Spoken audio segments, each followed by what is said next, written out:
மலேசியாவில் இருந்து 4386 பன்றிமுக ஆமைகளை கடத்த முயன்றதற்காக KLIA விமான நிலையத்தில் 2 பெண்கள் கைது செய்யப்பட்டுள்ளனர். விமான நிலைய உதவி போலீசாரின் ஒத்துழைப்புடன் வனவிலங்கு மற்றும் தேசிய பூங்காக்கள் துறையான பர்களித்தான் செவ்வாய்க்கிழமை நடத்திய சோதனையின் போது இந்த ஆமைகள் கண்டுபிடிக்கப்பட்டன. வியட்நாமின் ஹெனோய் நகருக்கு செல்லும் விமானத்தில் 2 பயணிகள் இருப்பதாக அதிகாரிகளுக்கு ரகசிய தகவல் கிடைத்தது. இதையடுத்து பரிசோதனையில் இறங்கிய போது அவ்விரு பயணிகளும் அரிய வகை விலங்கினங்கள் நிரப்பப்பட்ட 7 பயண பெட்டிகளை உடன் எடுத்து செல்வதை அதிகாரிகள் கண்டுபிடித்தனர். சிறிய பிளாஸ்டிக் கொள்கலன்களில் அவை அடைத்து வைக்கப்பட்டிருந்தன. சந்தேக நபர்களிடம் ஏற்றுமதிக்கான முறையான அனுமதிகள் இல்லாத காரணத்தால் 1.75 மில்லியன் ரிங்கெட் மதிப்புள்ள அவ்விலங்குகள் பறிமுதல் செய்யப்பட்டன.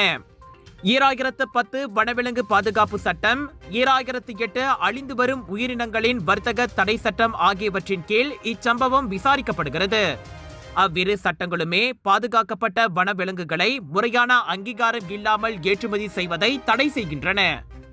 எங்க வீட்ல எல்லாரும் தினமும் காலையில ரெய்னாயூர் வெர்ஜின் கோகனட் ஆயில குடிக்கிறோம். நீங்களும் தினமும் ரெய்னாயூர் வெர்ஜின் கோகனட் ஆயில குடிங்க. எப்பவுமே புத்துணர்ச்சியோட இருங்க. ஒவ்வொரு பொழுதும் ரெய்னாயூருடன் தொடங்குங்கள். விலையோ மலிவு, செலவோ குறைவு, தரமோ உயர்வு, மனமோ நிறைவு. மக்களின் தேர்வு என்ரிகோஸ் முழு ஆடை சத்துள்ள பால்மாவு.